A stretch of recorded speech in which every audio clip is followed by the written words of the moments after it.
Que el Señor les bendiga, hermanos. Nuevamente comienzo saludando a mis hermanos alumnos del Seminario Teológico Presbiteriano San Pablo, que están pues estudiando con mucha dedicación todo lo referente a la materia de escatología, que tiene que ver con el regreso de Cristo y lo que nos espera a todos los seres humanos una vez que el Señor nos llame a su presencia y en espera del juicio final.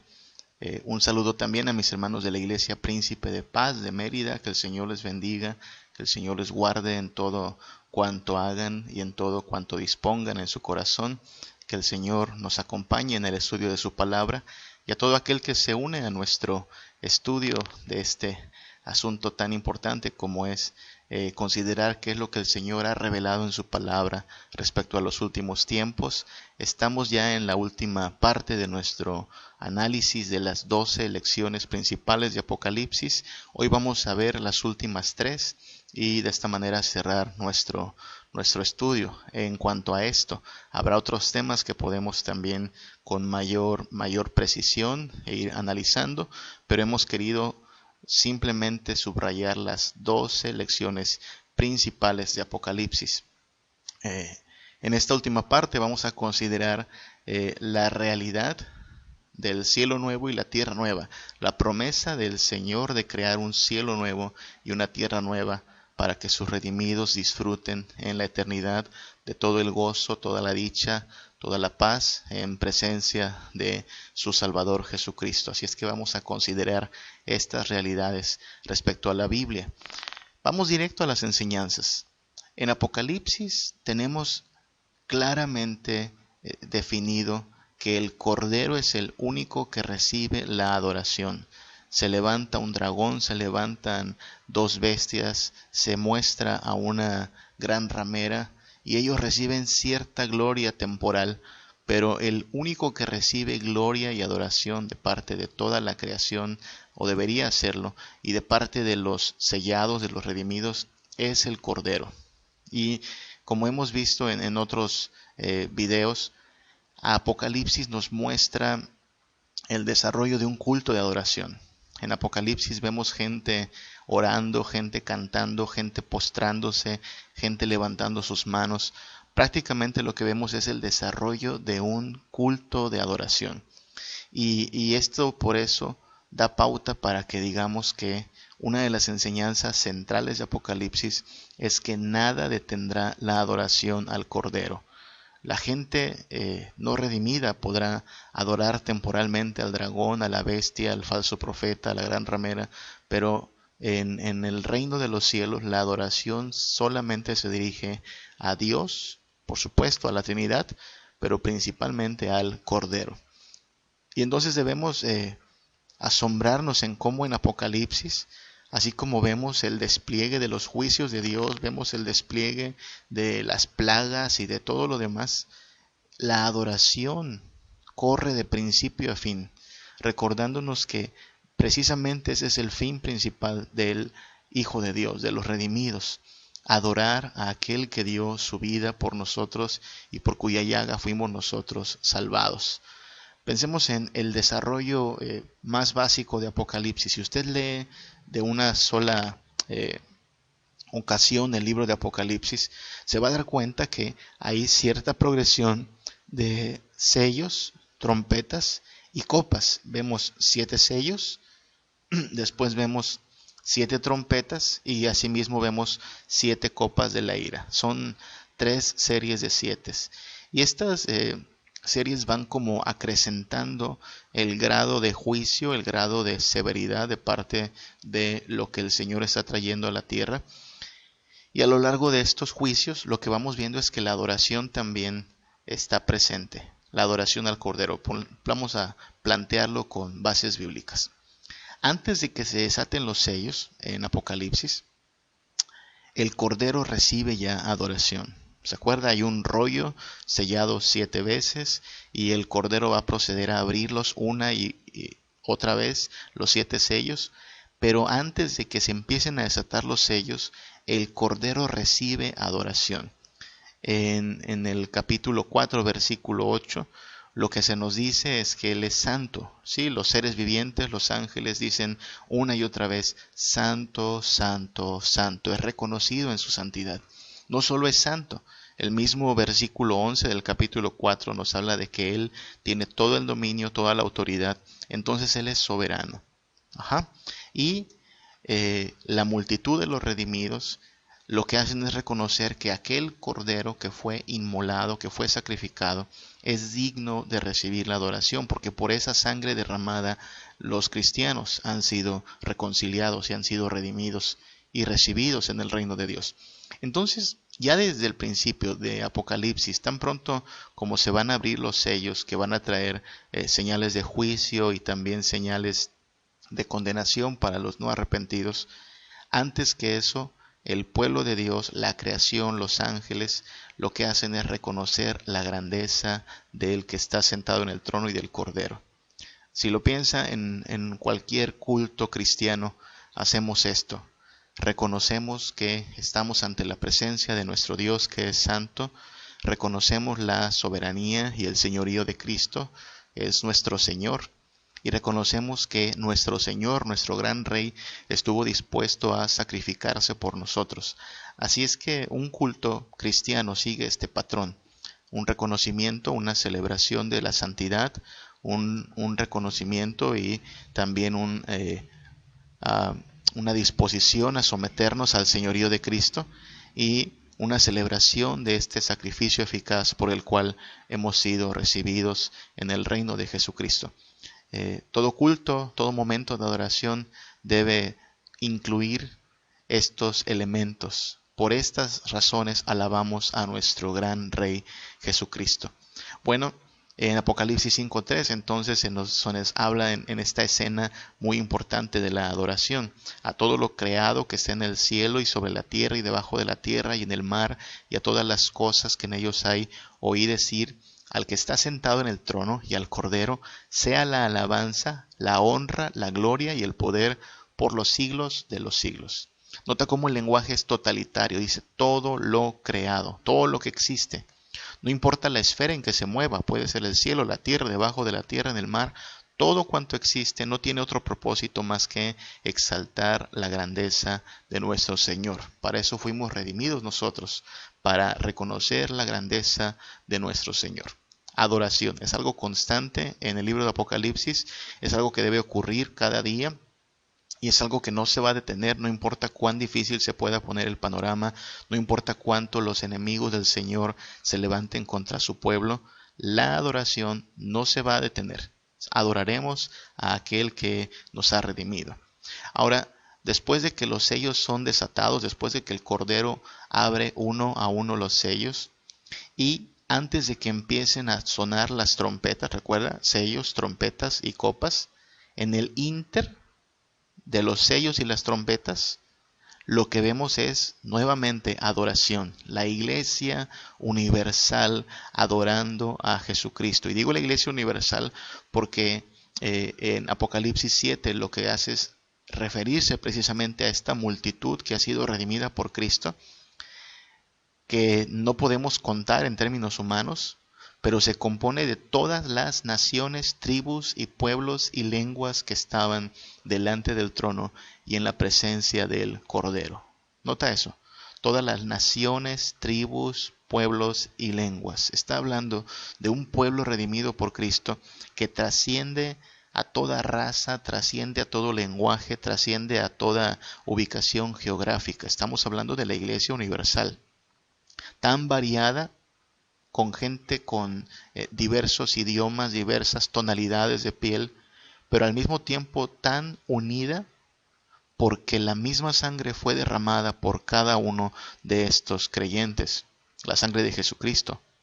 Todos ellos, aunque son diversos, están vestidos de la misma forma, dice, vestidos de ropas blancas.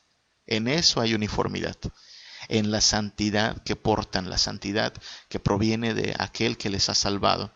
Y tienen palmas en sus manos, esas palmas representan victoria, y alaban al Señor, diciendo: la salvación pertenece a nuestro Dios que está sentado en el trono y al Cordero. Nosotros llevamos ya 5 meses de encontrarnos en aislamiento. Estamos usando estos medios precisamente porque pues el aislamiento a causa de la pandemia que se dejó venir cerró nuestros seminarios, cerró nuestras reuniones, cerró nuestros cultos. Ahora, la iglesia no está imposibilitada para adorar. Cada cristiano en su vida cotidiana y en su hogar puede dedicarse a la devoción. Pero algo que me emociona mucho, y espero por eso que pronto podamos volver a congregarnos, es que el momento en que la iglesia adora en comunidad, está afirmando que somos un pueblo redimido por Cristo y se está uniendo de manera simultánea a todos los cristianos que adoran el nombre del Señor. Por eso el día domingo es tan importante. Porque si bien cada día de la semana adoramos a nuestro Señor, o deberíamos hacerlo con todo nuestro ser y con todo lo que hacemos y practicamos, el día domingo es el día de rendir homenaje al Señor como iglesia.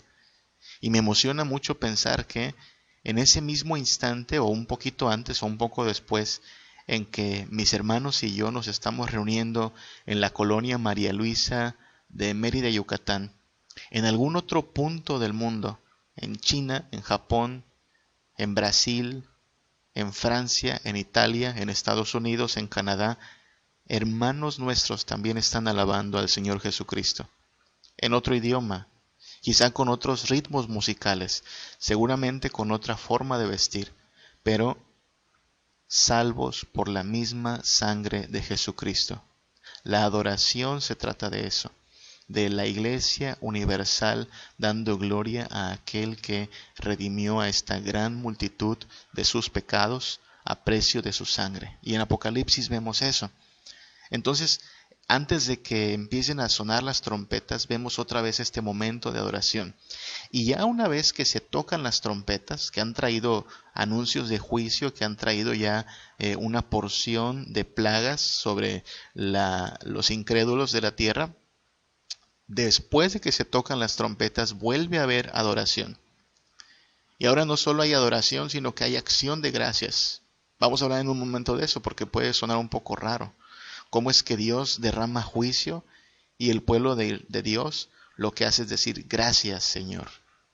Bueno, antes de las trompetas vemos esta escena. Después de las trompetas vemos esta escena.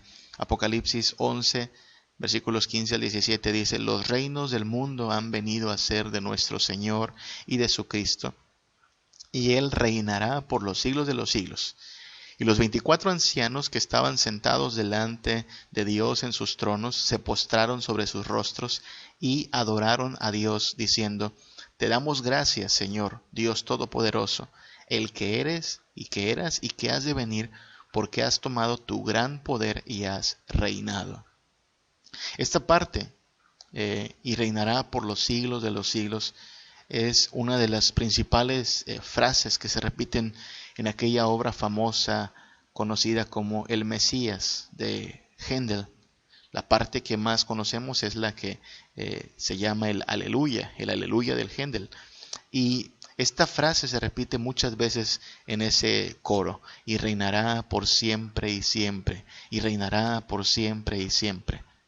Lo que vemos aquí es a la gran comunidad de los creyentes reconociendo el reinado de Jesucristo, celebrando que Él gobierna, pero además dándole gracias porque ha desatado su juicio sobre la tierra.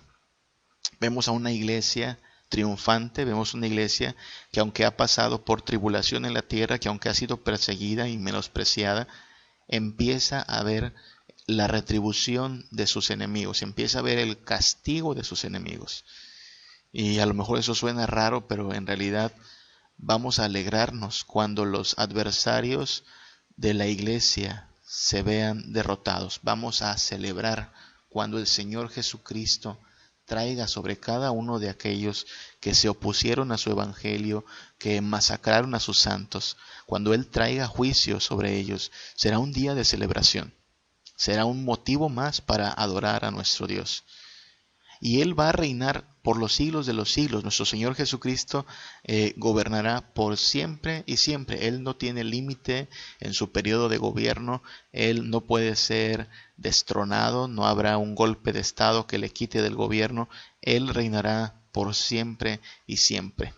Ahora, mientras tanto, estamos viendo en la presencia del Cordero el desarrollo de un culto de adoración, pero mientras tanto, aquí en la tierra, lo que podríamos llamar la parroquia del diablo, también lo que vemos es que se lleva a cabo un culto anticristiano. El dragón y el anticristo en Apocalipsis capítulo 13 arman también su culto. Recuerda que Satanás es el gran imitador. Recuerda que después de que Dios marca a su pueblo, Satanás procedió a marcar a su pueblo también. Recuerda que así como Dios tiene una esposa, Satanás tiene a su ramera. Que así como Dios tiene a su ciudad, la Nueva Jerusalén, Satanás tiene a su ciudad, se llama Babilonia. Entonces lo que vemos es a Satanás siempre imitando y tratando de igualar la gloria del Señor, pero no le llega ni a los talones. Pues aquí nuevamente tenemos que mientras en el cielo, en la gloria, se desarrolla un culto de adoración, el diablo arma también una especie de culto, donde él es el que recibe adoración, pero es un culto satánico. Recuerda que Satanás significa adversario. Y entonces en este culto lo que vemos es adversidad contra Cristo. Por eso es el anticristo también. No lo estoy diciendo así nada más, sino que el mismo libro de Apocalipsis nos dice cómo el dragón recibe adoración de los habitantes de la tierra. Dice que adoraron al dragón, que le había dado autoridad a la bestia, y adoran a la bestia diciendo, ¿quién como la bestia y quién podrá luchar contra ella? ¿Ves? Está haciendo alarde de supuesta gloria, está siendo un tanto altivo y vanidoso, como siempre ha sido el diablo, y está recibiendo adoración. Pues su cultito va a durar muy poquito, su culto es un culto temporal, es apenas una reunión de el pueblo que no ha sido sellado por el Cordero, y esa reunión está pronto a terminar. El culto al Cordero es el único que va a durar para siempre. Todos los demás cultos van a tener que ser cancelados. Ante esta oposición del dragón, recuerda que el dragón llamó a sus bestias, a su trinidad, el anticristo, el falso profeta y la gran ramera. Lo que vemos en Apocalipsis 14 es que el pueblo de Dios se mantiene en pie, el Cordero se mantiene en pie, los 144,000 cantan un cántico nuevo. Dice este pasaje que hay música como de arpistas, así es que hay música presente.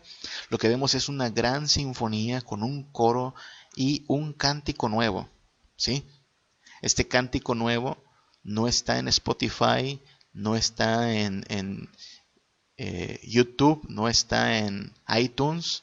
Es un cántico que solo pueden aprender los 144,000 sellados. Recuerda que esa cifra es simbólica y representa a todos los redimidos de la tierra, a todos los hijos de Dios, sin importar su idioma, su color de piel, sino solo una cosa, que fueron rescatados y redimidos en la sangre del Cordero. Dice que cantan este cántico nuevo delante del trono y delante de los 4 seres vivientes y de los ancianos, y nadie lo puede aprender sino solo ellos. Yo espero que tú y yo podamos aprender este canto. Aquí en la tierra a lo mejor entonamos muchos cantos y hay mucha gente que puede entonar himnos cristianos. Recuerda que Elvis Presley cantó himnos en alguna ocasión, pero de nada sirve cantar himnos cristianos si el corazón de quien canta no es verdaderamente rendido a Cristo. Así es que por eso debemos cuidarnos nuestra adoración, debemos cuidar qué clase de adoración estamos rindiendo a Jesucristo. ¿Es una adoración sincera? ¿Es una adoración en espíritu y en verdad? ¿O es una adoración de labios, pero no de corazón? Recuerda que Jesús acusó a su pueblo en alguna ocasión de esta incongruencia. Este pueblo de labios me honra, pero su corazón está lejos de mí. En esta tierra mucha gente canta, Jesús es mi Rey soberano. Mucha gente canta, oh, qué amigo nos es Cristo, pero viven una vida sin sometimiento a Cristo y sin dependencia de Cristo. Así es que hay una incongruencia allí. Bueno, este cántico nuevo no permitirá tal incongruencia. Si tú quieres entonarlo, necesitas ser alguien redimido, nacido de nuevo por el poder de Jesucristo. Será un gran privilegio unirnos a este coro y poder aprender este cántico nuevo. Adoración. Nada va a detener la adoración. Antes de que se derramen las copas de la ira, recuerda el proceso, el desarrollo es 7 sellos, 7 trompetas, 7 copas. Bueno, se tocan las trompetas y ahora vienen las copas de la ira, que ya son hacia el final del libro de Apocalipsis, ya acercándose al final de todos los tiempos. Y antes de que se derramen las copas de la ira, vuelve a haber alabanza. Hay cánticos de victoria. Apocalipsis capítulo 15 nos dice de hecho que se entona el cántico de Moisés y el cántico de Cordero. El cántico de Moisés nos remite a aquello que alguna vez estudiamos en el libro de Éxodo. Si tú te acuerdas de estas historias del pueblo de Dios siendo librado de Egipto, de Dios derramando sobre Egipto sus juicios para que su pueblo fuera liberado, podemos ver que hay una gran relación entre el Éxodo y el libro de Apocalipsis. Y por eso es interesante que en este capítulo se nos hable de que se canta el cántico de Moisés y el cántico del Cordero. Estas dos figuras son importantes aquí. Vemos ciertas similitudes, tanto en el Éxodo como en el Apocalipsis hay persecución, hay alguien dispuesto a destruir al pueblo de Dios. ¿Te acuerdas cómo Faraón estuvo dispuesto a dar la orden de que se asesinara a todo niño que naciera? Y acá en Apocalipsis vemos al dragón persiguiendo hasta la muerte a la iglesia de Cristo. Hay persecución, hay plagas también. Dios desató sus plagas sobre Egipto, sobre sus dioses, a fin de ridiculizar a estos falsos dioses y demostrar quién es el que manda. Y en Apocalipsis, con estas copas de la ira, se desatan plagas también sobre los habitantes de la tierra. Así es que lo que tenemos es plagas como señal del juicio de Dios. Hay endurecimiento también. ¿Te acuerdas de ese faraón que en vez de proceder a dejar al pueblo de Israel salir libre de Egipto, lo que hace es endurecerse más y más y más y más? Bueno, lo mismo pasa en Apocalipsis. Conforme las plagas van desatándose, los no arrepentidos solo se endurecen más y más, no proceden al arrepentimiento, sino que aún blasfeman más el nombre de nuestro Señor. En ambos episodios, los enemigos terminan vencidos. Aquel poderoso ejército de Faraón termina ahogado en el mar, y esta trinidad diabólica del dragón terminará también ahogada, no en el mar, sino en el lago de fuego. Terminarán vencidos, y cada uno de los que le rinden adoración terminarán derrotados. En ambos episodios lo que vemos es que para darle salvación al pueblo de Dios tuvo que ser derramada la sangre de un cordero. En Apocalipsis lo vemos ya claramente como Cristo, el que dio su sangre en la cruz del Calvario. En Éxodo lo vemos todavía anticipado como un símbolo cuando se establece la Pascua como la celebración del pueblo de Dios y se manchan las puertas en señal de que alguien ya ha dado su sangre en ese hogar, pero siempre sangre de un cordero. En Éxodo lo que vemos es a Dios diciéndole a su pueblo: ustedes me van a hacer un reino de sacerdotes. Dios estaba en el plan de que cada uno de sus redimidos fuera un sacerdote. Y en Apocalipsis vemos lo mismo. En Apocalipsis lo que vemos es al pueblo de Dios diciendo: Señor, tú nos has hecho reyes y sacerdotes. De hecho hay una muy importante doctrina de la iglesia que es el sacerdocio universal de todos los creyentes. Somos sacerdotes en ese sentido, somos ministros que ejecutamos la voluntad de nuestro Dios. Y al final, tanto en Éxodo como en Apocalipsis, lo que tenemos es alabanza. Cuando los enemigos han sido derrotados, cuando el Señor ha demostrado su poderío, lo que tenemos es un pueblo que canta y explota en celebración porque el Señor ha librado a sus redimidos. Notas, hay mucho de conexión entre la forma en que Dios obra en el pasado y la forma en que Dios está próximo a darnos la gran victoria sobre todos nuestros enemigos. Y en medio de todo eso hay alabanza, y nada va a detener la alabanza. Una vez que incluso se derraman las copas de la ira y que se ha consumado el juicio y que la gran ciudad, esta Babilonia, es destruida, Una vez más vemos un momento de adoración en el libro de Apocalipsis. ¿Notas? Si alguna vez pensaste que en Apocalipsis solo hay destrucción, solo hay sangre corriendo, a lo mejor hay que darle otra lectura a Apocalipsis, porque lo que vemos es adoración a cada momento. El pueblo de Dios se mantiene adorando, exaltando, celebrando, rindiendo homenaje a aquel que le ha redimido. Y eso pasa en Apocalipsis 19. Aleluya, es la palabra mencionada más de una ocasión. Dice que salió del trono una voz que decía, alabad a nuestro Dios, todos sus siervos. Es un llamado a la adoración, una convocación. Y lo que el pueblo de Dios hace es decir, aleluya. Aleluya significa, alabado sea el Señor, exaltado sea el Señor. Y lo que vemos es al pueblo de Dios diciendo una y otra vez esto, aleluya, aleluya, aleluya. Porque el Señor, nuestro Dios Todopoderoso, reina. Y lo que viene es la preparación de una fiesta. Imagínate, estamos viendo el funeral de la gran ramera y después vendrá el funeral del anticristo y el funeral del falso profeta, pero el pueblo de Dios no se detiene a esos funerales. El pueblo de Dios ni siquiera va a asistir a esos funerales. El pueblo de Dios comienza a preparar una fiesta.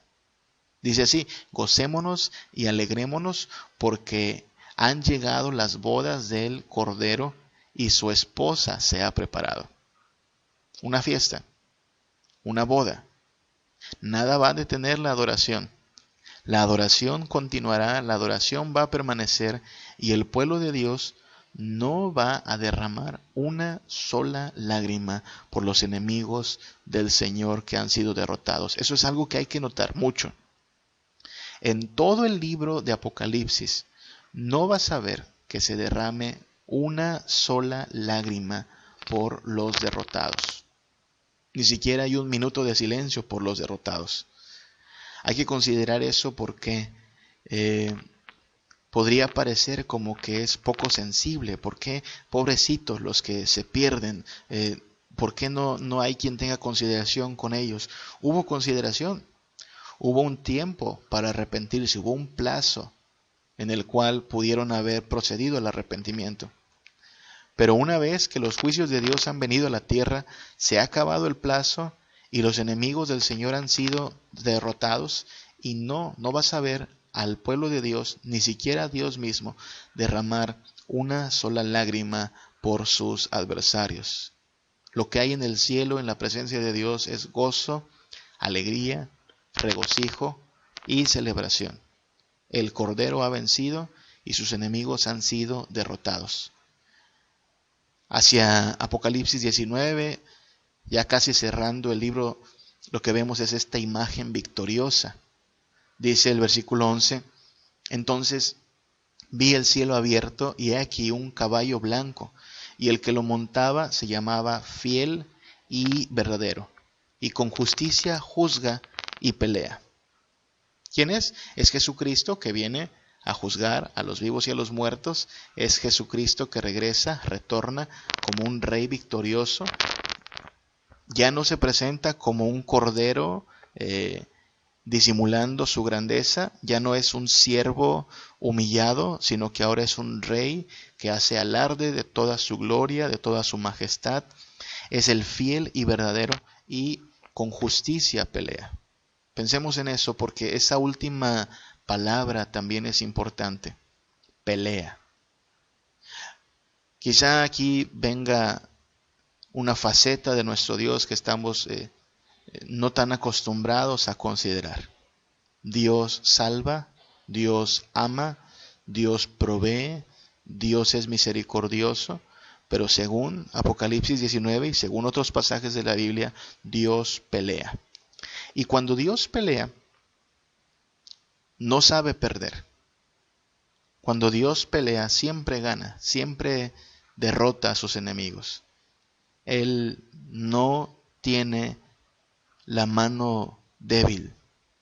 Hay que considerar eso porque hacia el cierre de la historia lo que veremos es al Hijo de Dios viniendo a ejecutar juicio y muerte, destrucción y aniquilamiento de todos sus adversarios. Aniquilamiento no en el sentido de que dejen de existir, sino de cómo son reducidos. Toda esa gloria falsa, todo ese alarde, toda esa vanidad y altanería, toda esa impertinencia con la cual hablaron blasfemias, va a ser exhibida. Y sabrán que se metieron con quien no debían. Sabrán que nadie se le interpone a nuestro Dios.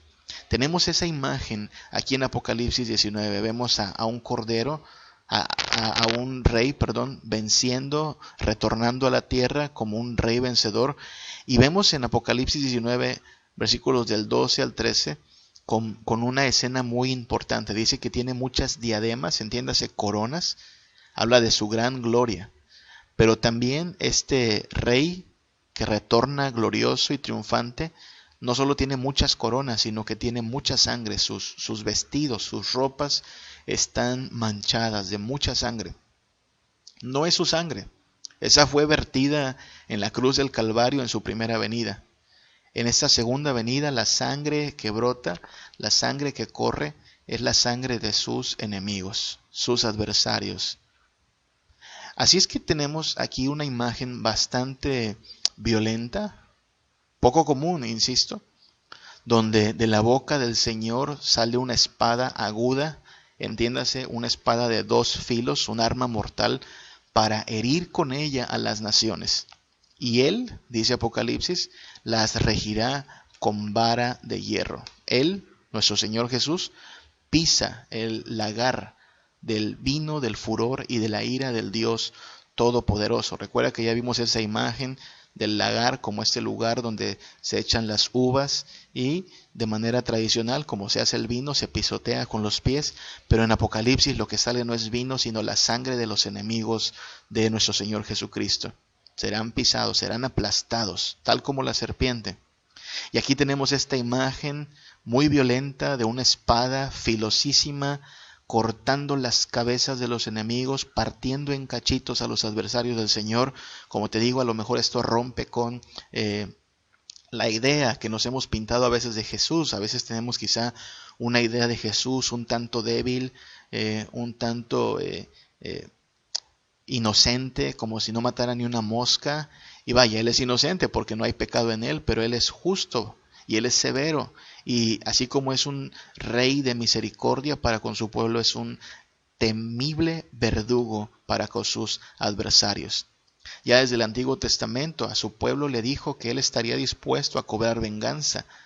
Dice en Deuteronomio 32, 41 al 42, si afilare mi reluciente espada y echare mano del juicio, yo tomaré venganza de mis enemigos y daré la retribución a los que me aborrecen. Así es que el Señor está dispuesto a tomar su espadota y cortar con sus enemigos y matar a todos sus adversarios. Dice allí mismo, embriagaré de sangre mis saetas y mi espada devorará carne en la sangre de los muertos y de los cautivos, en las cabezas de larga cabellera del enemigo. ¿Tú piensas que solo en las series y películas de televisión hay mucha sangre? No, en la Biblia hay mucha sangre y el que la derrama muchas veces es el mismísimo Dios. Puedes imaginarte a Cristo agarrando por los cabellos a sus enemigos, sosteniendo sus cabezas y cortándoselas, porque ha llegado la hora del juicio.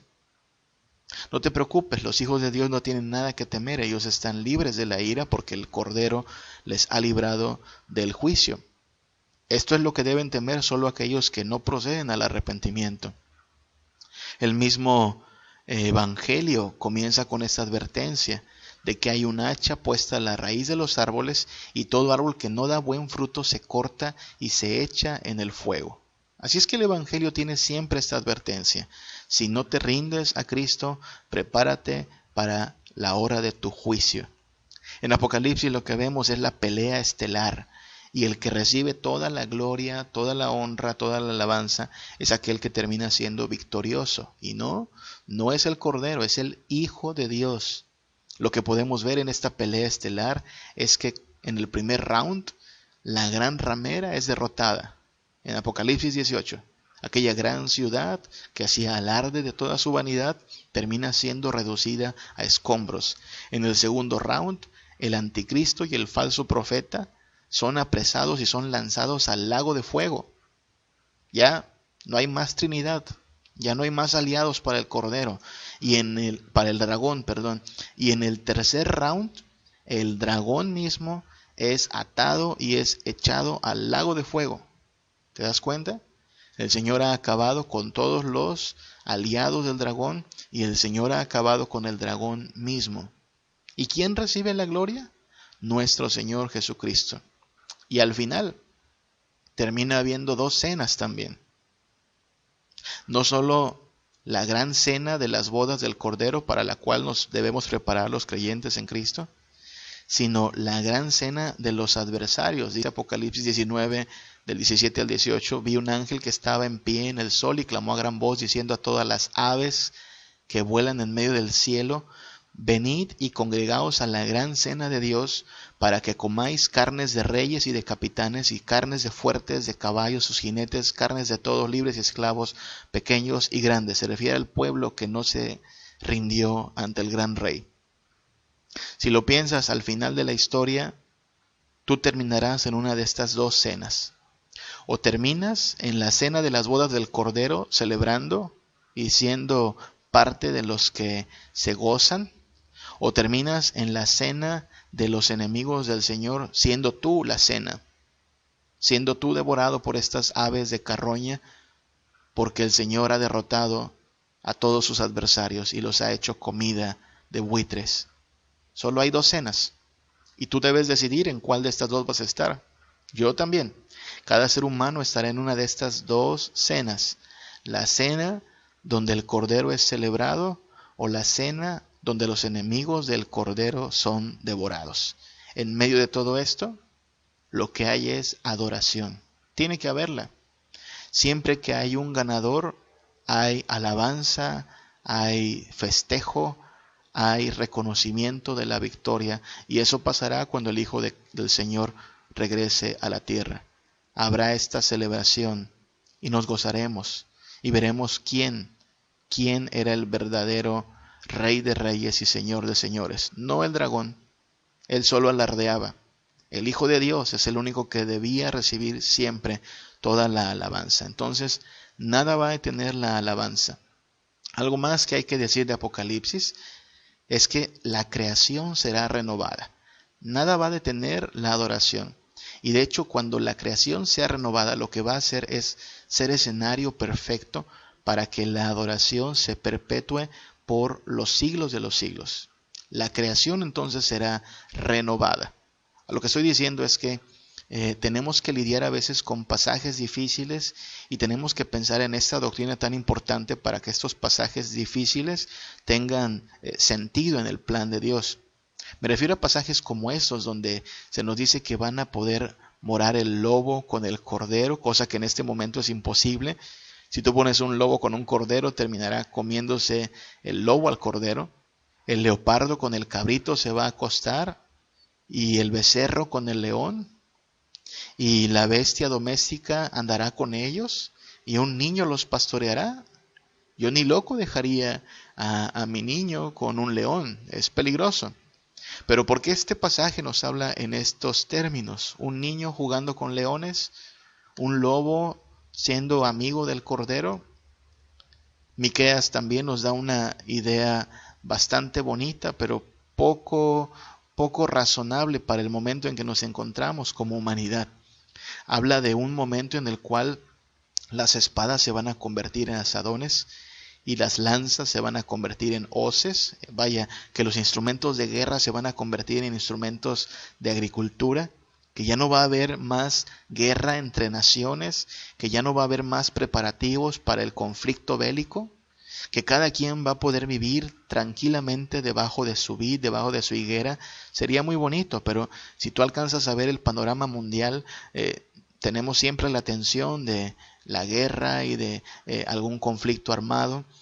¿De qué nos están hablando estos pasajes? Bueno, lo que hay que hacer con estos pasajes es trasladarlos hacia un cumplimiento futuro, hacia la renovación de todas las cosas. Cuando tengamos un cielo nuevo y una tierra nueva, habrá paz, no habrá muerte y no habrá más peligro. Esta es la promesa no solo de Apocalipsis capítulo 21, es la promesa de muchos otros pasajes en la Biblia. Hay un cielo nuevo y una tierra nueva esperando para los redimidos de Jesucristo. Eso es importante, ¿sabes? Porque yo no sé qué concepción tengas tú de la gloria, pero te puedo asegurar que la gloria no es un montón de nubes extendiéndose hasta donde el horizonte permite verlo y seres espirituales flotando en las nubes. No que no sea bonito, pero este paisaje no es el que la Biblia nos muestra cuando habla del regreso de Cristo y de la eternidad. El paisaje que nos muestra la Biblia es uno de renovación, es uno donde la tierra es renovada, que no destruida, que no aniquilada. El Señor Jesucristo lo dijo en sus bienaventuranzas: los mansos recibirán, no las nubes, sino la tierra por heredad. Los justos, dice el libro de los Salmos, heredarán la tierra y vivirán para siempre sobre ella. Si la tierra es destruida, no se podría cumplir esta promesa. Si vamos a poder heredar la tierra y vivir para siempre sobre ella, entonces la tierra tiene que ser preservada de la destrucción. Y es lo que nosotros creemos cuando la Biblia habla de los cielos nuevos y tierra nueva. En el Antiguo Testamento se le promete a Abraham que toda la tierra de Canaán será su heredad perpetua. En el pacto que Dios hace con Abraham, le promete que toda la tierra de Canaán será para él y su descendencia. Pero cuando el Nuevo Testamento hace una cita de este mismo pasaje, dice que el Señor le prometió a Abraham que sería heredero del mundo. Nota cómo hemos visto aquí entonces un traslape. Abraham no solo sería heredero de toda la tierra de Canaán, sino finalmente heredero de todo el mundo. La descendencia de Abraham sería eso. Así es que Canaán iba a ser solo el inicio de un proceso de conquista, de un proceso de herencia del mundo entero. Cuando Cristo venga, lo creemos, la tierra será librada de toda su corrupción, de toda frustración, será renovada. No sé y no podemos decir si conservará las mismas formas o si Dios tiene en planes hacer una modificación, una reestructuración, una remodelación. Lo que sí podemos decir es que habrá una tierra con todas las características materiales glorificadas que podría tener. Es decir, nosotros mismos tendremos cuerpos, no seremos solo seres inmateriales, tendremos cuerpos resucitados. Recuerda que en la tierra nueva y en el cielo nuevo hay un árbol de la vida del cual podemos comer. Recuerda que hay un río de agua viva del cual podemos beber. Así es que hay experiencias físicas, sensoriales. Nota cómo estamos hablando de un rescate de aquello que se perdió o que se dañó desde Génesis capítulo 1. El Señor creó los cielos y la tierra, pero vino Génesis capítulo 3 y entonces el pecado hizo de las suyas y la tierra ya no produce solo buen fruto, sino también espinos y cardos. Pero en Apocalipsis 21 lo que vemos es una nueva tierra disponible para los redimidos de Cristo, el Señor rescatando lo que se había perdido. Vemos un desarrollo también, porque en Génesis 2 se nos habla del Señor plantando un huerto en Edén, y ese huerto tiene mucha similitud con lo que vendrá en Apocalipsis o con lo que se muestra en Apocalipsis. Está nuevamente allí el árbol de la vida, está nuevamente allí el tabernáculo, el lugar donde Dios habita, pero ya no es un huerto lo que desciende, ahora es una ciudad.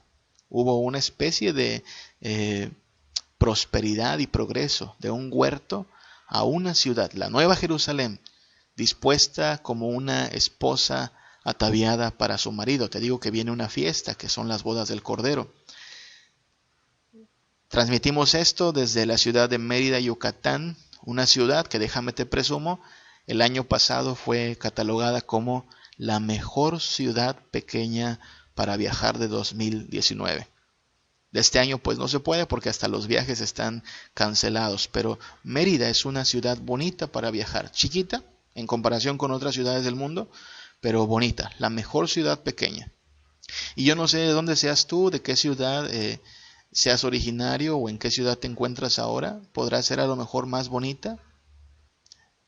O no sé cuántas ciudades has conocido en tu vida, cuántas partes del mundo has viajado, pero créeme, el lugar más bonito en este momento no se compara con la gloria futura que tendrá la nueva tierra y que tendrá esta ciudad llamada la Nueva Jerusalén. Esta Nueva Jerusalén desciende con todo su esplendor, trayendo toda la gloria de nuestro Señor, y será un gran privilegio poder ser parte de sus habitantes. Hablemos un poco de esto que nos dice Jerusalén. Dice en Apocalipsis 21 que Juan vio descender esta ciudad del cielo. Así es que es una ciudad que es todavía una realidad futura, no es una ciudad que podamos ver ahora, pero es una ciudad que descenderá del cielo. Es una gran ciudad, según Apocalipsis 21:10, esta gran ciudad tiene toda la gloria del Señor. Déjame hago un poquito de énfasis en el término gran ciudad. La misma palabra de Dios nos dice las dimensiones de esta nueva Jerusalén. Nos dice que mide 12,000 estadios por lado. Es una ciudad con forma cuadrada. Su superficie tiene forma cuadrada. 12,000 estadios por lado. El estadio tiene una dimensión aproximada de 185 metros, poquito más. Así es que por lado la ciudad mide 2,222 kilómetros. Es mucho. 2,222 kilómetros aproximadamente. Ahora, por supuesto que estamos entendiendo que son cantidades simbólicas. No decimos que estas sean las medidas exactas. Si los números en Apocalipsis son simbólicos, este número también ha de ser simbólico. Pero las dimensiones son descomunales. Hablamos de una proporción de más de 4 millones, casi 5 millones de kilómetros cuadrados. Es una ciudad muy grande. Déjame lo pongo en contexto. El estado en que vivo, el estado de Yucatán, no se compara con esta ciudad. El estado de Yucatán tiene apenas 39,524 kilómetros cuadrados de superficie. Lo que estoy diciendo es que en comparación con la Nueva Jerusalén se necesitarían casi 125 estados de Yucatán para igualar esta proporción. Estamos hablando de una ciudad descomunal. Si fuera colocada en la zona del Medio Oriente, esta sería la superficie que abarcaría casi todo el mar Mediterráneo, la península arábiga y parte de África. Es una ciudad muy grande, casi un continente. Si pusiéramos esta misma superficie en Norteamérica, ocupa casi la mitad de la superficie de Estados Unidos. Es muy grande. Y hablamos de hecho de una ciudad cúbica, así se le plantea en el libro de Apocalipsis. Es una ciudad que tiene una superficie así de grande, pero también una altura muy grande. Si lo pusiéramos en proporciones sería más o menos así. Es una ciudad con forma de cubo. Quiero hacer un poquito más de énfasis en eso porque cuando hablamos de esta forma, esta figura, el cubo, la Biblia nos dice que esta ciudad tiene una forma de cuadro y mide lo mismo su anchura, su longitud y su altura. Esta forma de cubo, a lo mejor para ti y para mí no era muy familiar, pero para el pueblo de Israel hay una zona muy particular, un lugar muy especial que tiene forma de cubo. Y este se encuentra en el tabernáculo y posteriormente en el templo. En el templo tú te acuerdas que hay un lugar santo en el cual el ministro, el sacerdote, hacía toda su labor cada día. Y después está el lugar santísimo, donde solo se podía entrar una vez al año y con todo el rigor de un ritual, donde está la mismísima arca del pacto, que simboliza el estrado de los pies. Es importante porque la Biblia habla de la tierra como el estrado de los pies y el cielo como el trono. Y lo que vemos en Apocalipsis es el cielo y la tierra unidos por la gloria de Dios. Así es que este lugar, si tú consideras otra vez los planes que Dios dio en el Antiguo Testamento, tiene forma cúbica. Mide lo mismo, su anchura, su altura y su longitud. Y lo que vemos es que por fin El pueblo de Dios está en la presencia gloriosa una vez que la nueva Jerusalén desciende a la tierra. Por eso esta ciudad no necesita de templo, porque esta ciudad goza de la presencia total, real, plena y majestuosa del Cordero y del Señor. Así es que piénsalo así, es interesante ver cómo todo en la Biblia encaja. Este lugar santísimo que tenía forma cúbica no hace más que anticipar la gloriosa bendición que tendremos de estar en la presencia de Dios por los siglos de los siglos si somos parte de este pueblo redimido por el Señor. Nosotros esperamos cielos nuevos y tierra nueva. Por supuesto, ningún inmundo va a entrar ahí, por eso debemos ser lavados en la sangre de Cristo y arrepentirnos de nuestros pecados. Así es que debemos considerar el llamado al arrepentimiento como un llamado serio, porque la eternidad nos espera, y esa es la tercera y última enseñanza que vamos a subrayar. La eternidad nos está esperando. Nuestro Señor Jesús está por eso llamando a su iglesia a que se prepare como una novia lo haría para su boda. Debes considerar cómo en muchas de las experiencias de gente que conocemos, es común que los novios se preparen en términos de el maquillaje, el vestido, las invitaciones, las fotos, las damas, todo lo que involucra la celebración de una boda. Y hay un error común, y es que muchas veces están más preocupados por preparar un evento que por prepararse para una vida. Y eso mismo aplica para nuestro entendimiento de lo que está por venir. La vida cristiana no consiste en eventos, no consiste en experiencias. La vida cristiana es eso, es una vida de total dedicación, de total entrega a Cristo Jesús. A esta novia se le ha concedido que se vista de lino limpio y resplandeciente. Este lino fino, limpio, son las acciones justas de los santos. Los santos están llamados a vivir en santidad, a permanecer en justicia, a someterse al Cordero, y por eso los frutos son importantes. Las acciones justas son los frutos. La Biblia dice que el fruto de que hemos sido librados del pecado es la santificación. La Biblia habla de la santificación como el fruto de los cristianos. Y por eso debemos entender cómo la iglesia está llamada a santificarse constantemente. La iglesia debe ser una, santa, universal y apostólica. En ese sentido, la iglesia está unificada en Cristo, la misma sangre del Cordero ha sido vertida por ellos.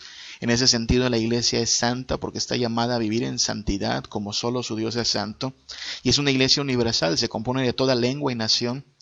Ha sido fundada sobre la enseñanza de los apóstoles y ella misma es una iglesia apostólica en el sentido de que ha sido enviada, eso significa apóstol, enviado, a anunciar las virtudes de aquel que nos llamó de las tinieblas a su luz admirable.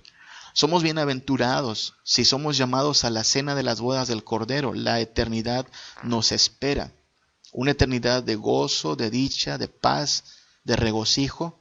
Y por eso debemos tomarnos en serio las palabras de Dios. En Apocalipsis se nos dice que estas palabras son fieles y verdaderas. Es decir, aquí no hay mentira, aquí no hay cuento. Esta no es una leyenda ni un mito.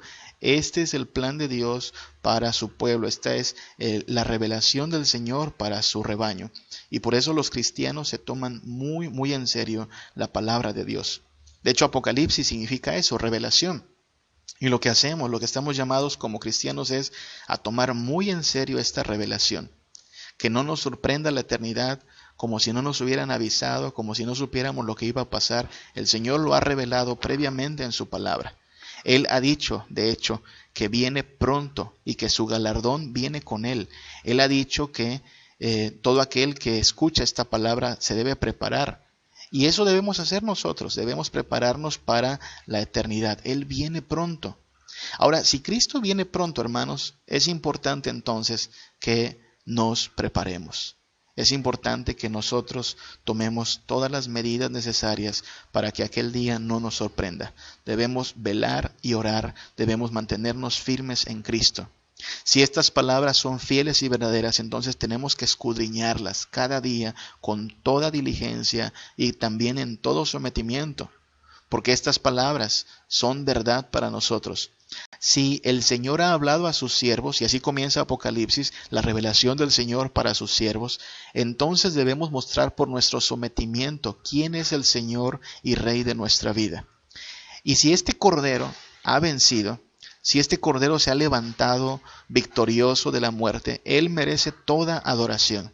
Es así como nos preparamos para la venida de Cristo y para la eternidad, escudriñando su palabra, tratando de conocer cada vez más a nuestro Señor, sometiéndonos a Él como siervos, dispuestos a hacer lo que Él demande que hagamos como su pueblo, hasta la muerte, tomando nuestra cruz cada día y siguiéndole, y adorándole con todo nuestro ser, en espíritu y en verdad. He aquí estas dos lecciones que hemos querido subrayar, resumir en estos episodios. Cristo vive, Cristo ama a su iglesia y Cristo tiene dominio pleno. Estuvo muerto, pero vive, ha vencido a la muerte y es nuestro gran Señor. Los hijos de Dios son identificables. Nuestro mensaje, este mensaje hasta el día de hoy es un mensaje de salvación, pero tiene fecha de expiración. Estamos en el mundo, pero no somos del mundo. Estamos llamados a vivir en santidad. Todo adversario de Cristo será derrotado. Se acerca el día en el cual la ira de Dios le dará su merecido a todos los adversarios del Señor. Nada de este mundo, por lo tanto, tiene valor trascendental. Nuestro tesoro no está aquí en la tierra. Nada detendrá la adoración al Cordero. El Cordero es digno de recibir día y noche por los siglos de los siglos adoración. La creación será renovada. Esperamos cielos nuevos y tierra nueva. Hay una ciudad de Dios esperando a los redimidos, y la eternidad misma nos espera.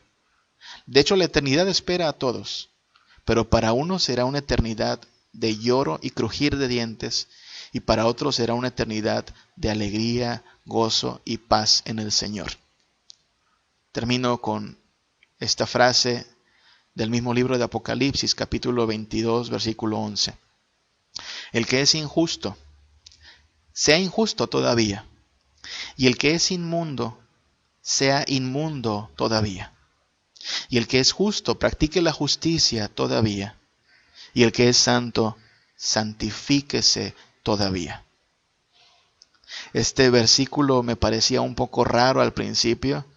No entendía por qué el Señor habla en estos términos. ¿Por qué dice, si alguien es injusto, sea injusto todavía? Si es inmundo, sea inmundo todavía. Pareciera como si nos diera permiso.